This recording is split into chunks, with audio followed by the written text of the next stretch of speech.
السلام علیکم۔ آج منگل ہے، فروری کی 13 تاریخ۔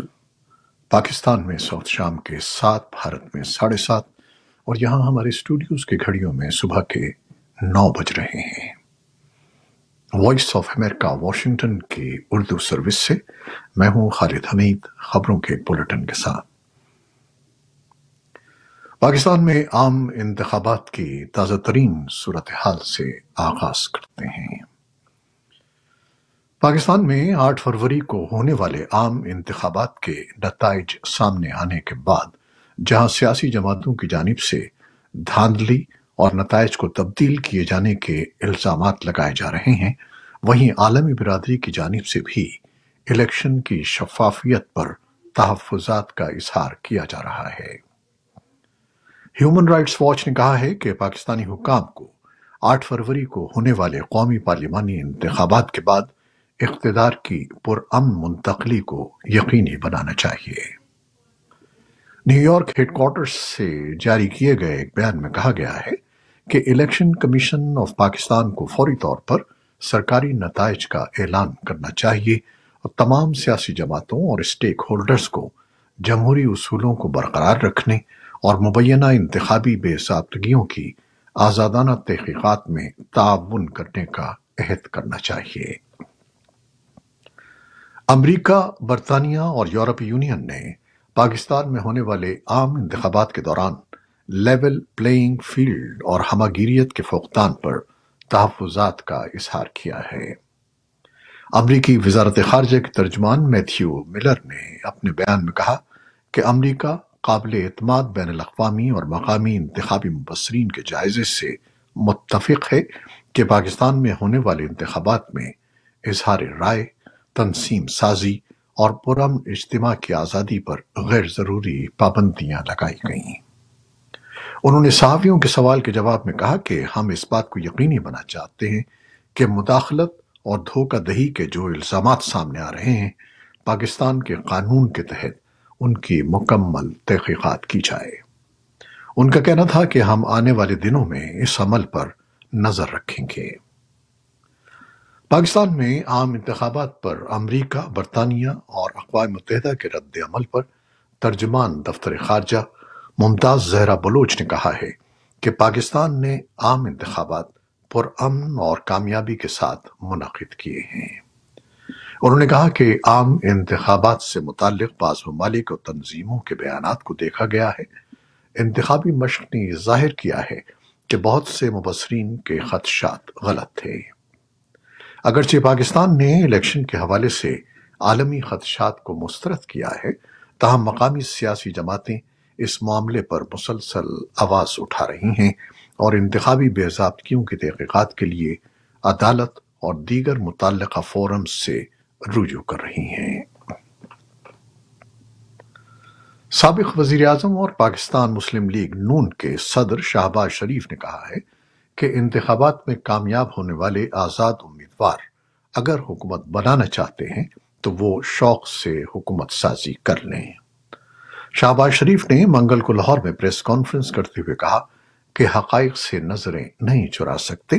آزاد ارکان کی تعداد زیادہ ہے، لیکن یہ ثابت ہو گیا ہے کہ سیاسی جماعتوں میں سب سے بڑی جماعت مسلم لیگ نون ہے، اور جبکہ پیپلز پارٹی کا دوسرا نمبر ہے۔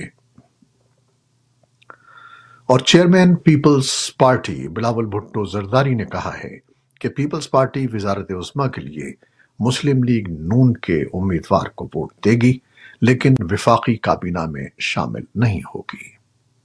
اسلام آباد میں نیوز کانفرنس کرتے ہوئے بلاول بھٹو کا کہنا تھا کہ وہ اہم مسائل اور مواقع پر مسلم لیگ نون کو ووٹ دیں گے۔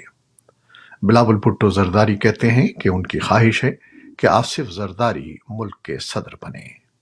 ان کا کہنا تھا کہ آصف زرداری سب کو ساتھ لے کر چلنے کی صلاحیت رکھتے ہیں۔ چیئرمین پیپلز پارٹی کا کہنا تھا کہ Peoples Party chairman senate, speaker اور دیگر آئینی عہدوں پر اپنے امیدوار کھڑے کرے گی۔ Pakistan Tehreek Insaf P T I نے مرکز اور پنجاب میں مجلس وحدت مسلمین ایم ڈبلیو ایم، جبکہ خیبر پختونخوا میں جماعت اسلامی کے ساتھ مل کر چلنے کا اعلان کیا ہے۔ اسلام آباد میں نیوز کانفرنس کرتے ہوئے مرکزی ترجمان رؤوف حسن کا کہنا تھا کہ عمران خان نے منظوری دی ہے کہ MWM اور جماعت اسلامی کے ساتھ مل کر چلا جائے۔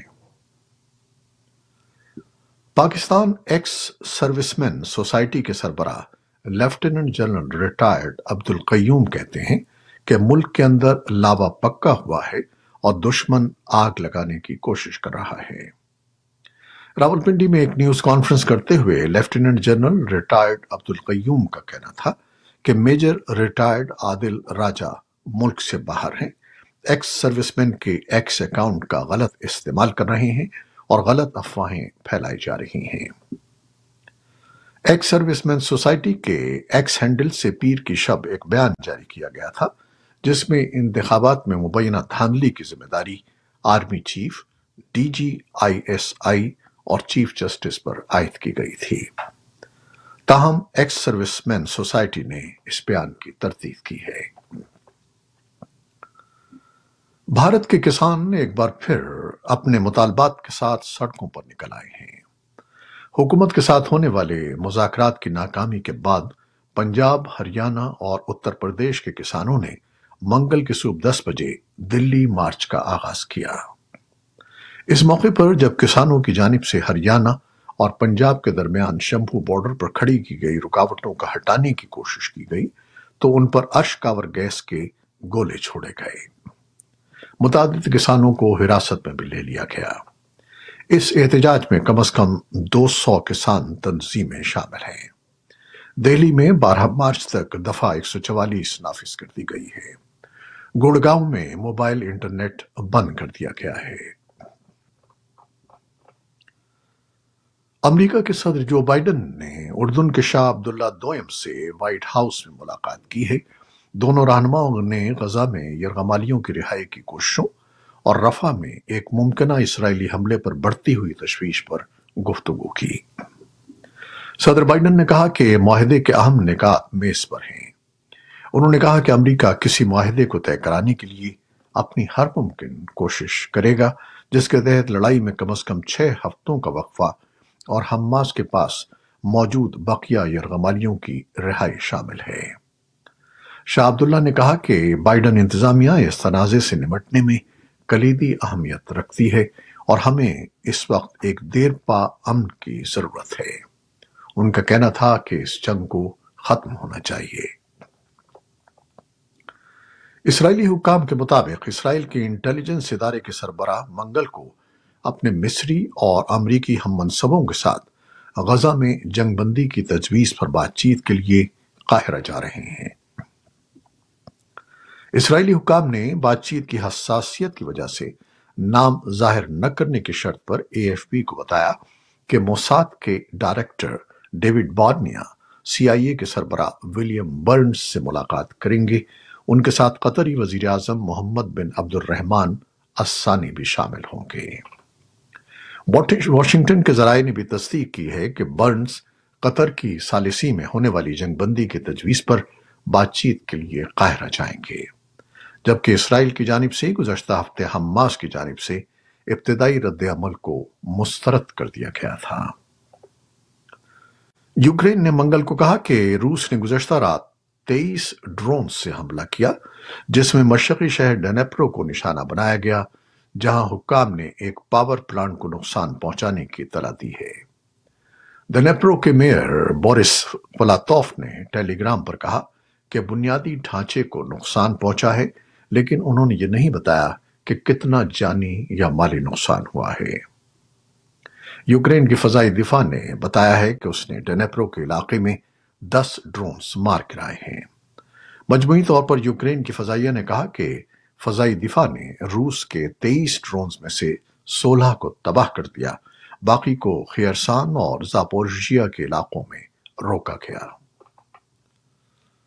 امریکی سینٹ نے منگل کو صبح یوکرین، اسرائیل اور تائیوان کے لیے $95 بلین کے امدادی پیکج کی منظوری کے لیے ووٹنگ کی، لیکن اس اقدام کو ریپبلکن پارٹی کے ایوان نمائندگان میں مخالفت کا سامنا ہے۔ سینٹ کا بل 29 کے مقابلے میں 70 ووٹوں کی حمایت سے پاس ہوا، جس میں 1 درجن سے زیادہ ریپبلکن اکثریتی ڈیموکریٹس کی حمایت میں شامل ہوئے۔ یوکرین کے صدر ولادیمیر زیلنسکی نے فوری طور پر شکریہ ادا کرتے ہوئے کہا کہ امریکی امداد روسی دہشت گردی سے انسانی جانوں کو بچانے میں مدد دے گی۔ امریکی فوجی حکام نے بتایا ہے کہ یمن کے حوثی باغیوں نے بحیرہ احمر میں ایران جانے والے ایک کارگو جہاز پر 2 میزائل داغے ہیں، جس سے جہاز کو معمولی نقصان پہنچا لیکن کوئی جانی نقصان نہیں ہوا۔ یہ پہلا موقع ہے کہ انہوں نے ایران جانے والے کسی جہاز کو نشانہ بنایا ہے۔ یو ایس سینٹرل کمانڈ کے مطابق میزائل حملوں سے بحری جہاز کو معمولی نقصان پہنچا۔ اس کارگو شپ کی منزل ایران کی بندرگاہ بندر امام خمینی ہے۔ متاثرہ کارگو جہاز پر مارشل جزائر کے جھنڈے لگے ہوئے تھے اور یہ بحیرہ احمر کے راستے برازیل سے مکئی لے کر جا رہا تھا۔ آرمینیا نے منگل کے روز کہا کہ سرحد پر آذربائیجان کے فائرنگ سے اس کے 2 فوجی مارے گئے ہیں۔ دونوں فریقین کے درمیان 30 سال سے زائد عرصے سے جاری جنگ کے خاتمے کے لیے ایک معاہدے پر بات چیت شروع ہونے کے بعد سے یہ پہلا مہلک واقعہ ہے۔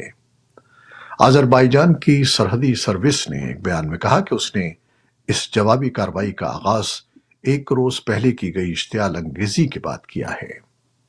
آرمینیا کی وزارت دفاع نے اس بات کی تردید کی کہ ایسا کوئی واقعہ پیش آیا ہے۔ اور آخر میں وینس کارنیوال کی خبر۔ اٹلی میں مشہور زمانہ وینس کارنیوال کا انعقاد ہوا ہے، جس میں شرکاء 18ویں صدی کے لباس پہنے شریک ہوئے۔ اس ایونٹ کی خاص بات وہ روایتی ماسکس ہیں جنہیں پہن کر تمام رات لوگ رقص و موسیقی سے لطف اندوز ہوتے ہیں اور فنکاروں اور دیگر شرکاء سے گھلتے ملتے ہیں اور صبح ہوتے ہی ماسک ہٹا کر حقیقی دنیا میں لوٹ جاتے ہیں۔ اس کارنیوال میں شرکت کے اخراجات 800 سے لے کر 5000 یورو تک ہیں۔ یہ تھی وہ خبریں جو فیس بک لائیو پر ہم نے آپ کے لیے پیش کی۔ ہماری ویب سائٹ، یوٹیوب اور پوڈ کاسٹ پر یہ بلیٹن آپ کے لیے پوسٹ کر دیا جاتا ہے۔ آپ ہمارے بلیٹن کو شیئر کرتے ہیں اور اپنے کمنٹس میں اپنی محبتوں کا اظہار کرتے ہیں، جس کے لیے ہم آپ کے بے حد ممنون ہیں۔ اپنی ان محبتوں کو جاری رکھیے گا۔ نیوز پروڈیوسر سید اصفر امام اور نیوز ایڈیٹر بہجت جیلانی کے ساتھ خالد حمید کو اب اجازت دیجیے گا۔ اللہ حافظ۔